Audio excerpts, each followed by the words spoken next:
Nós vamos falar agora a respeito da atenção à violência doméstica, né? Como ela está organizada e também das consequências da violência doméstica, né? Podemos começar? Sim. Olha, a violência doméstica, né, como a gente tratou agora há pouco, às vezes ela fica velada, né, aquele ambiente em que ela acontece.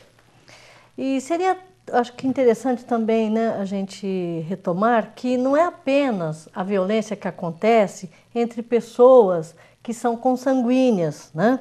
Então ela pode ocorrer, por exemplo, de um empregado, né, uma babá contra uma criança, um cuidador em relação a uma pessoa idosa, de um visitante temporário, né, um parente que vem e fica algum tempo na família, né, visitando.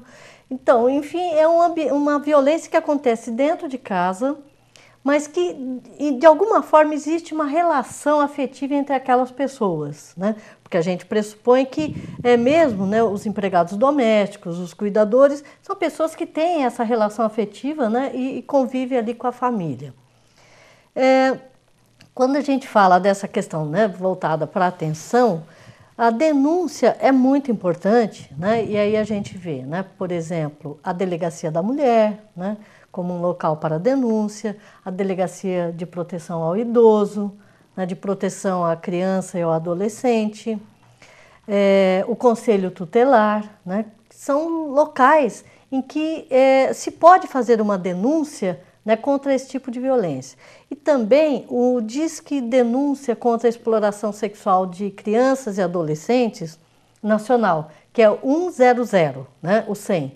Ele atende, né, qualquer tipo de denúncia, desde que tenha algo a ver com a questão de exploração sexual, né, de crianças e adolescentes em todo o Brasil, e é uma ligação gratuita e que funciona até as 22 horas, das 8 da manhã até as 22 horas, né? Então é mais um veículo aí, né, de denúncia. Assim como o Disque Denúncia, né, que tem em várias cidades e que também, né, pode ser acionado.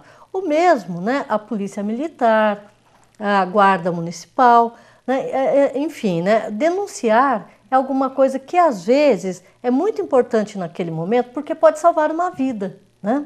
E isso então, muitas vezes a população não sabe aonde recorrer. Exatamente. Né? Então, existem, né, esses meios para a denúncia. Agora, né, não apenas a denúncia é importante, mas a atenção, né, como já foi falado aqui, certamente será ainda bastante falado. Né? Essa atenção no sentido de que, né, uma pessoa que comete uma agressão é alguém que precisa de uma atenção especial, né? Porque o fato, por exemplo, né, de se pegar um agressor doméstico e deixá-lo, né, dependendo aí da gravidade do caso, cumprindo, né, um regime semiaberto, né, ou uma pena alternativa, né, com prestação de serviços à comunidade, mas independente disso, é uma pessoa que precisa de receber uma atenção porque ele vai reincidir. Né? Então, o agressor doméstico, ele, em geral, é uma pessoa que não faz isso apenas uma vez, né? Mas ele pode ter um histórico de violência. E, por isso, ele deve procurar os locais que vão, né, poder fazer algum trabalho com ele. Inclusive, né, eu acho que a Lúcia pode falar bem, essa questão do quanto que a Lei Maria da Penha se volta, né, para essa questão da atenção também em relação ao agressor. Né? Então vamos ouvir a Lúcia sobre essa questão. Nessa questão específica é bem interessante, a Lei Maria da Penha tem diversos dispositivos, né, tanto de proteção à mulher,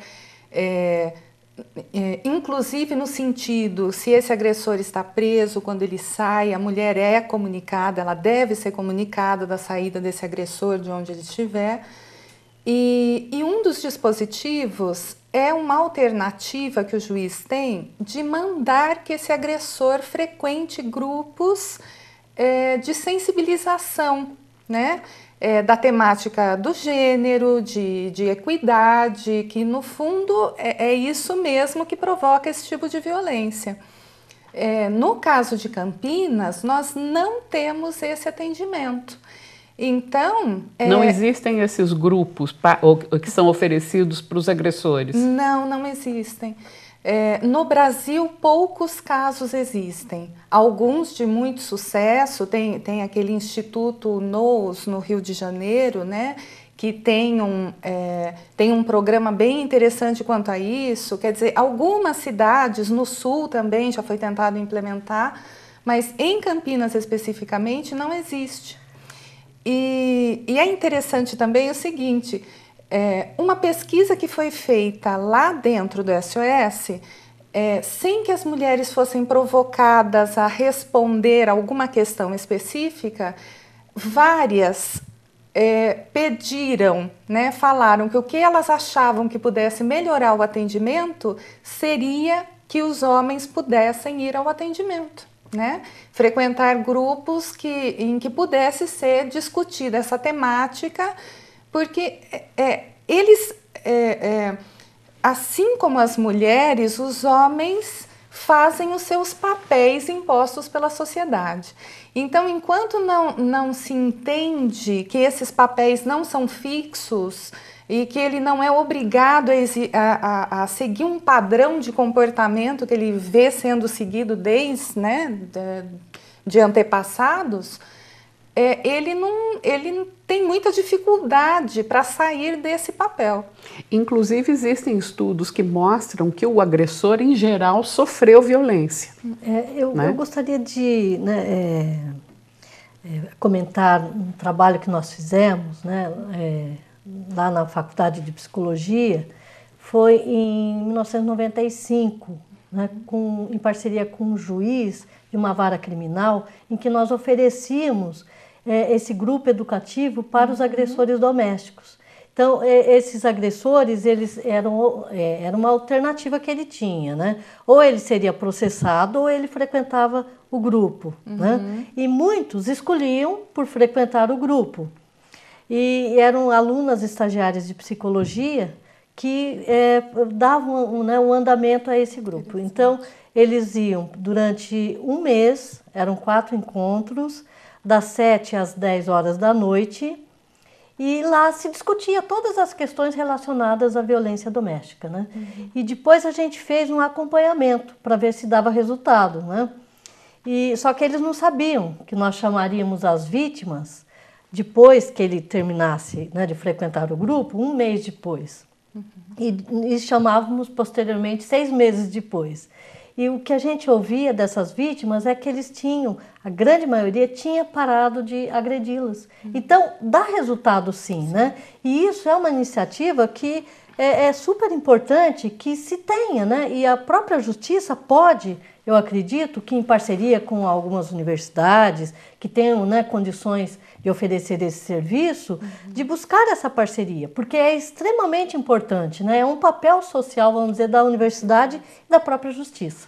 Eu acho que é bem lembrado isso, porque quando a gente discute uma temática que tem uma dimensão social, a gente precisa conhecer as diversas experiências de atuação, né, relacionadas a elas, que deram certo, para poder replicar, para poder ampliar, né, e para também poder, muitas vezes, cobrar o poder público, né, da realização disso, né.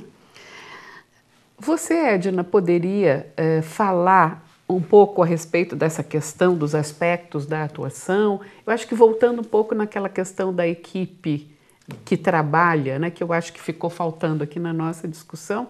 Tá.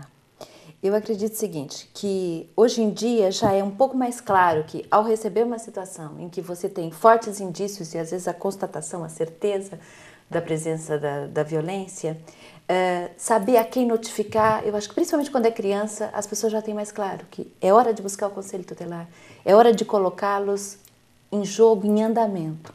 Mas eu acredito que até a gente fazer isso, muitas vezes muito estrago já foi feito. Porque a morosidade, a demora, o temor, o entendimento de que chamar o conselho tutelar resulta necessariamente na perda do poder familiar, são coisas que estão na sociedade. Uma coisa que eu acho que é importante a gente apontar é que muitas vezes a criança que sofre violência sexual, ela teme contar para a mãe. ela teme contar para os professores e as pessoas demoram muito para buscar o serviço médico. Elas demoram muito para, por exemplo, tomar os cuidados protetivos que seriam necessários. Muitas vezes, conversando com a criança, ela fala, mas a minha mãe disse para eu não ir lá, eu fui porque eu teimei, eu fui desobediente. Ou seja, a criança também se culpabiliza pela violência que acontece no entorno, na casa, em situações de sociedade que não são protegidas. Então, a gente precisa ter muita clareza que melhor seria que não houvesse violência contra a criança. Mas já que existe, que a gente tenha coragem de romper com o ciclo, denunciar, defender, proteger. Brigar com a criança, às vezes a mãe fala, vai brigar. Não é hora de brigar.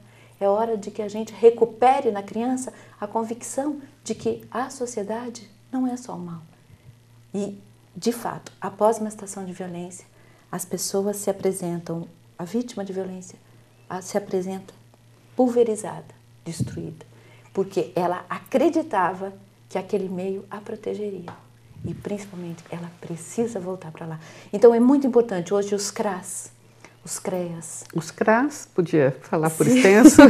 Tá, então, o Centro de Referência e Assistência Social, ligado à Política Pública de Assistência Social no Brasil, ele veio para ficar e é um cenário particularmente promissor, porque nós precisamos entender que a violência, ela não é fruto só da vulnerabilidade social e da pobreza, mas ela é marcada por relações de sofrimento intenso e de perda de direito. Então, sem dúvida nenhuma, uma política pública que lide com a assistência social, ela precisa enfrentar o fenômeno do poder, porque sem dúvida nenhuma a violência é sempre fruto do mau uso do poder. O poder familiar, o poder da vizinhança, o poder da autoridade, o poder e a ausência da coragem de usar o poder. Então, o contrapoder que nós podemos desenvolver como sociedade é o empoderamento da vítima, é um trabalho particularmente bem feito. Como metrópole, nós precisamos desenvolver espaços de proteção ao direito e à cidadania e coragem em todos nós profissionais de acreditar que é possível um outro cenário. E a respeito disso, Lúcia, a gente estava falando há pouco tempo, você na sua fala tocou e eu gostaria que você retomasse da questão do trabalho multiprofissional voltado para essa questão do empoderamento, da atenção. Dá para se notar, né, depois de toda essa discussão, que a violência não é de uma significação simples. Ela não é estanque numa única violação, né? Ou violação de direitos, ou um problema psicológico, ou uma vulnerabilidade social. Na verdade, a violência é um todo. E por isso o entendimento que são as diversas áreas que em comunicação devem atender a pessoa vítima da violência, né? No caso específico do SOS, a equipe interdisciplinar é composta por uma advogada, uma assistente social e uma psicóloga. E discussões constantes no grupo, discussões constantes com a rede, tudo isso aproveitado, né? Eu me lembrei agora que a Fátima falou sobre alguns disque denúncia, né? E tem o disque denúncia também da violência contra a mulher, que é o 180, que é bem interessante de se conhecer, né, para se utilizar, porque é também um meio forte.